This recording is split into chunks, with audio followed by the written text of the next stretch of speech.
ناظرین حضرات، چینل کو سبسکرائب کیجئے، ساتھ میں بیل آئیکن ضرور دبا دیجئے تاکہ آنے والی ویڈیو کی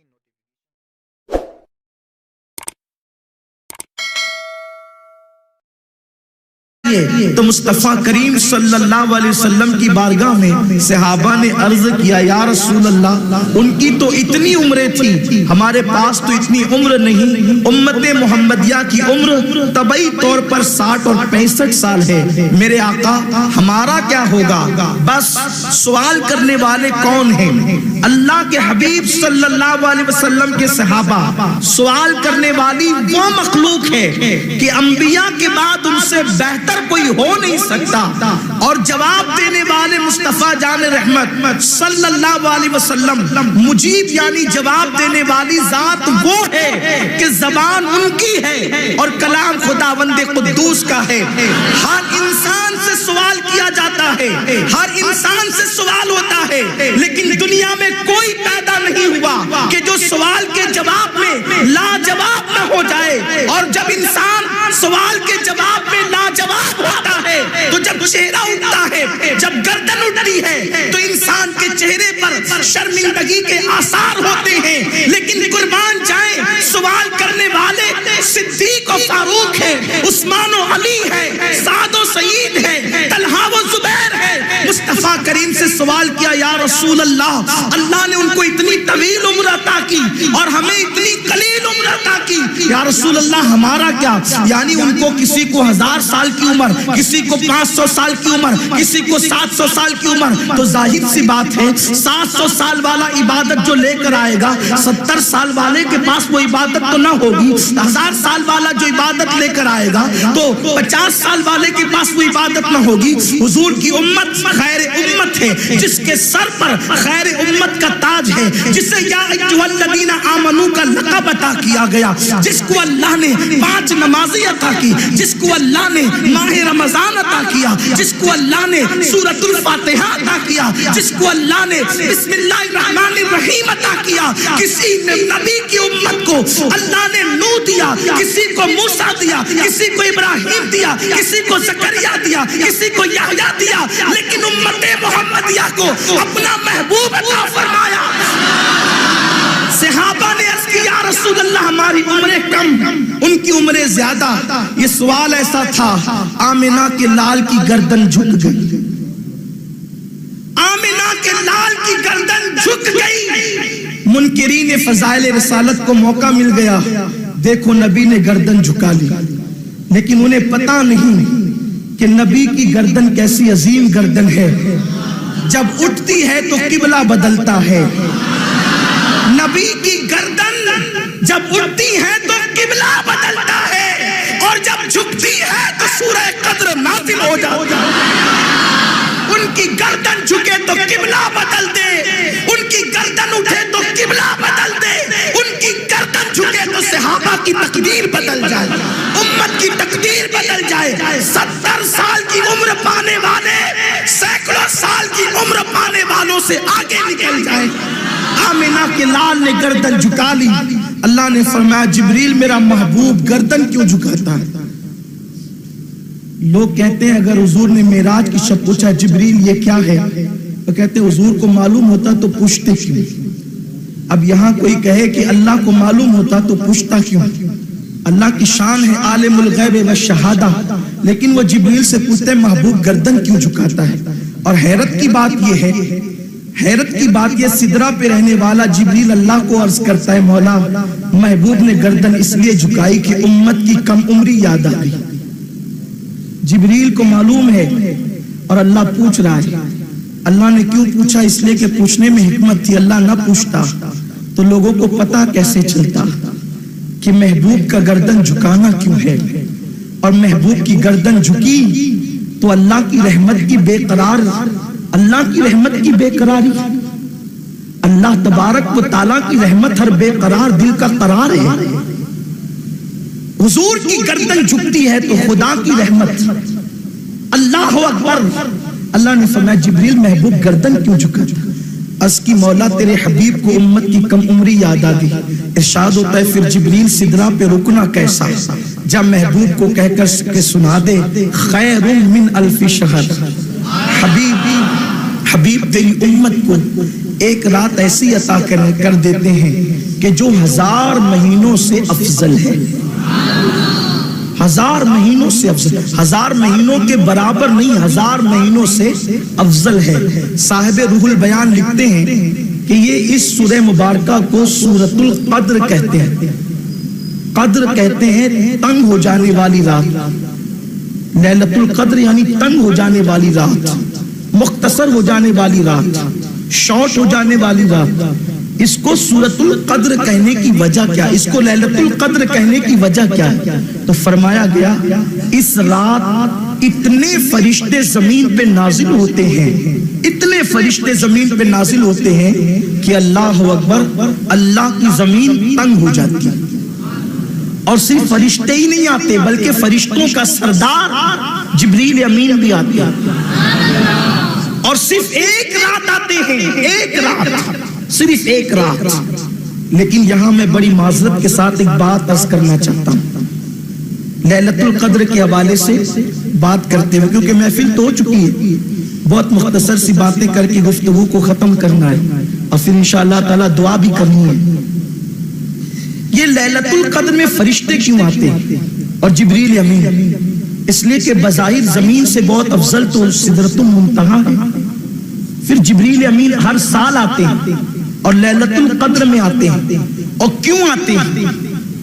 جبریل امین اور سارے فرشتے سال بھر دعا کرتے ہیں, سال بھر دعا کرتے ہیں اللہ ہمیں زمین پر جانے کی اجازت دے تاکہ ہم زمین پہ جائیں اور جا کر کے ہم زمین پر ان لوگوں کے چہروں کی زیارت کریں جو ہم سے بہتر عبادت کرتے ہیں. یہ کون کہہ رہا ہے؟ یہ جبریل امین کہہ رہے ہیں. سید الملائکہ اور اسلام کا یہ متفقہ نظریہ ہے, تمام عالم اسلام کا یہ عقیدہ ہے کہ غیر نبی جبریل سے افضل ہو نہیں سکتا, کیونکہ جبریل فرشتوں میں رسول فرشتہ ہے. یعنی کہ اللہ تبارک و تعالیٰ نے یہ فرشتوں کو, 4 فرشتوں کو رسول فرشتہ بنایا ہے, جناب جبریل, میکائیل, عزرائیل اور اسرافیل. اور یہ لوگ انبیاء کرام کے بعد مرتبہ رکھتے ہیں, لیکن غیر نبی ان کے برابر نہیں ہو سکتا, یعنی جبریل کے برابر. اور جبریل امین کہتے ہیں اللہ ہمیں ان کی زیارت کے لیے جانے دے, ان کے دیدار کے لیے جانے دے جو ہم سے بہترین عبادت کرتے ہیں. اور جبریل امین اور سارے فرشتے سال بھر دعا کرتے ہیں تو اللہ سال میں ایک مرتبہ شب قدر میں ان لوگوں کو زمین پہ بھیجتا ہے کہ اب جاؤ اور جا کر ان کی زیارت کرو جو تم سے بہتر عبادت کرتے ہیں. نماز کی اہمیت اپنی جگہ, نوافل کی کثرت اپنی جگہ, ذکر و اذکار کی کثرت اپنی جگہ, میں اس کا منکر نہیں, لیکن شب قدر کا مقصد سمجھنا ہوگا. شب قدر میں فرشتے کس کی زیارت کے لیے آتے ہیں؟ سلام ہی حتی مطلع الفجر, وہ سلام کس پہ پڑھتے ہیں, وہ سلام کس پہ بھیجتے ہیں, وہ ملاقات کس سے کرتے ہیں, وہ کن لوگوں کے ہاتھوں میں اپنے ہاتھ دیتے ہیں, وہ کن لوگوں کے لیے مغفرت کی دعائیں کرتے ہیں. میرے پیارے آقا صلی اللہ علیہ وسلم کے پیارے دیوانوں, مفسرین فرماتے ہیں کیا کوئی فرشتوں سے بہتر بھی عبادت کر سکتا ہے؟ اور جائے کہ جبریل سے بہتر کوئی عبادت کر سکتا ہے. ہمارے رکوع جبریل کے رکوع کی طرح نہیں ہو سکتے, ہمارے سجود جبریل کے سجود کی طرح نہیں ہو سکتے, ہمارا قیام جبریل کے قیام کی طرح نہیں ہو سکتا, ہماری تلاوت جبریل کی تلاوت کی طرح نہیں ہو سکتی. لیکن جبریل امین عرض کرتے ہیں اللہ مجھے ان کے پاس جانے دے جو مجھ سے بہتر عبادت کرنے والے ہیں. تو کیا ہمارا رکوع جبریل سے بہتر ہے؟ ہمارے رکوع میں تو دکان کا خیال, مکان کا خیال, بچوں کا خیال, بیوی کا خیال, افطاری کا خیال, سحری کا خیال, اس کا خیال, اس کا خیال. اور العیاذ باللہ اب تو حالات یہ ہے اپنی نمازوں میں موبائل کا خیال, بجتی ہوئی رنگ کا خیال, ٹون کا خیال, اور واٹس ایپ آتے ہوئے میسیجز کا خیال. کچھ لوگوں کو تو فلموں کا خیال, کچھ لوگوں کو تو دوستوں اور یاروں کا خیال. ارے یہ بھی کوئی نماز ہوئی؟ میرے آقا علیہ السلام تو فرماتے ہیں لا صلاۃ الا بحضور القلب، وہ نماز ہی نہیں ہے جس میں دل حاضر نہیں ہے۔ میرے پیارے آقا علیہ السلام کے پیارے دیوانوں، ہماری تسبیح بھی کوئی تسبیح ہے، زبان اللہ اکبر کہہ رہی ہے اور دل میں انانیت کے بت ہے، سب سے بڑا میں ہوں، اور زبان سے کہتا ہے اللہ اکبر، سب سے بڑا اللہ ہے۔ یہ نفاق نہیں ہے تو اور کیا ہے؟ یہ منافقت نہیں ہے تو اور کیا ہے؟ تو مسلمانوں مجھے بتاؤ، آخر جبریل امین کو کون سی چیز زمین پہ لا رہی ہے کہ میرے اللہ مجھے ان لوگوں کے پاس جانے جو مجھ سے بہتر عبادت کرتے، اور اللہ انہیں سال میں ایک بار ایک ہی رات بھیجتا ہے زمین پہ لیلۃ القدر میں۔ تو میرے آقا علیہ السلام فرماتے ہیں وہ عبادت وہ ہے جو فرشتوں کے بس کی نہیں ہے۔ فرشتے ان عبادت گزاروں کو ڈھونڈتے ہیں۔ کون عبادت گزار؟ جو بیماروں کی عیادت کے لیے جاتے ہیں، ان عبادت گزاروں کو ڈھونڈتے ہیں۔ فرشتے ان لوگوں کو ڈھونڈتے ہیں جو اپنے منہ کا لقمہ تر اپنے منہ سے روک کر کسی اور کے منہ میں ڈال دیتے ہیں۔ فرشتے ان عبادت گزاروں کو ڈھونڈتے ہیں جو اپنی ضرورت پر دوسروں کی ضرورت کو ترجیح دیتے ہیں۔ فرشتے ان عبادت گزاروں کو ڈھونڈتے ہیں جو لوگوں کا دل زبان سے شعلے برسا کر کے توڑتے نہیں ہیں بلکہ پھول برسا کر کے جوڑ دیتے ہیں۔ فرشتے ان لوگوں کو ڈھونڈتے ہیں گویا کہ جو اپنے لیے عید کے کپڑے بعد میں بناتے ہیں، پہلے محلوں کے مفلسوں کو کپڑے پہناتے ہیں۔ فرشتے ان عبادت گزاروں کو ڈھونڈتے ہیں جو اپنے گھر میں افطار کے پھل بعد میں لاتے ہیں، پہلے غریبوں کے گھر پہنچاتے ہیں پھلوں کو۔ یہ عبادت تو جبریل کے بس میں نہ تھی، یہ عبادت تو فرشتوں کے بس کی نہ تھی، اس لیے کہ جبریل کھاتا ہی نہیں تو خود بھوکا رہ کر کے دوسروں کو کھلانے کا فعل کیسے کرتا؟ فرشتے تو خود کھاتے نہیں تو دوسروں کو کھلانے کا فعل کیسے کرتے؟ فرشتے تو بظاہر بیماروں کی عیادت کے لیے اپنا کاروبار اور کام دام چھوڑ کر جاتے نہیں، اس لیے کہ ان کا کوئی کاروبار نہیں، ان کے بیوی بچے نہیں، ان کے رشتہ دار نہیں، ان کے اہل و عیال نہیں۔ تو میرے پیارے آقا علیہ السلام کے پیارے دیوانوں، بڑی معذرت کے ساتھ شب قدر کی عبادت کو ہم نے صرف یہ سمجھ لیا کہ صلاۃ التسبیح پڑھنی ہوگی۔ حاجی صاحب آ گئے، جماعت کے ساتھ بھی صلاۃ التسبیح کا نظام قائم ہو گیا، اچھی سی بات ہے، لوگ باذوق ہیں، صلاۃ التسبیح پڑھ رہے ہیں، نمازیں پڑھ رہے ہیں، اور اس کے بعد جو ہے ہاتھ میں تسبیح لے کر کے بیٹھے ہیں،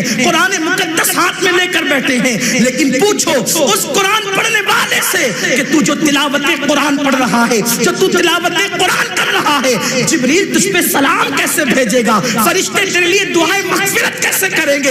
اس لیے کہ تو اپنی بہن کو سسکتا ہوا چھوڑ کر مسجد میں آیا ہے، تو اپنی ماں کو سسکتا ہوا چھوڑ کر مسجد میں آیا ہے، تو اپنے رشتہ داروں کا حق مار کر مسجد میں آیا ہے۔ وہ عبادت جس کے لیے فرشتے تمہارے چہروں کی زیارت کے لیے بے چین تھے، ان عبادتوں کو چھوڑ کر کے تم رسموں کے پابند بن کر اپنے آپ کو عبادت گزار سمجھتے ہو۔ میں تم سے پوچھنا چاہتا ہوں میرے پیارے آقا علیہ السلام کے پیارے دیوانوں، فرشتوں تو ان کو ڈھونڈتے ہیں کہ جو اللہ کے بندوں کی دل جوئی کرتے ہیں، جو غریبوں کو نوازتے ہیں، لوگوں کا دل جوڑتے ہیں، جو اللہ کی مخلوق کی خدمت کرتے ہیں۔ بتائیں ہم نے شب قدر میں یہ کتنا کیا؟ ہم نے اپنے لیے تو 5 لباس سلائے، لیکن پڑوس میں کوئی یتیم کا بچہ ہوتا ہے، ہم نے اس کے لیے کیا انتظام کیا؟ ہم نے اپنے بیٹے کے لیے تو اس کی فرمائش کے مطابق سارے لباس رکھ دیے، لیکن پڑوس کے اندر جو یتیم تھا اس کے لیے کون انتظام کرے گا؟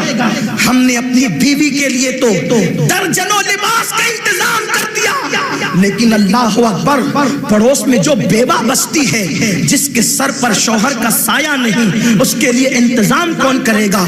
ہائے ہائے، لوگوں نے شب قدر کی عبادت کو کیا رنگ دیا ہے؟ شب قدر تھی کس چیز کے لیے؟ شب قدر تھی کس چیز کے لیے؟ میں یہ نہیں کہتا کہ عبادت نہ کرو، یقیناً یہ عبادت کی رات ہے، شب قدر عبادت کی رات ہے، لیکن صرف سجدوں کی نہیں، صرف رکوع کی نہیں، بلکہ اللہ کے مخلوق کی دل جوئی کی۔ آپ دیکھیں اللہ کے حبیب صلی اللہ علیہ وسلم نے سجدوں پر اور نفل نمازوں پر اور تلاوت قرآن پر مخلوق کی خدمت کو کس طریقے سے اہمیت دی ہے. یہ میری اور آپ کی عبادت کی بات نہیں. آؤ امام الانبیاء کی عبادت کی بات کریں. ہمارے لیے تو لیلۃ القدر وہ رات ہے جس رات ہمیں لیلۃ القدر مل جائے، جس رات ہمیں لیلۃ القدر میسر آ جائے. لیکن حضور کے لیے تو ہر رات شب قدر ہے، بلکہ جس رات کو حضور سے نسبت ہو جائے وہ رات شب قدر سے افضل ہو جائے.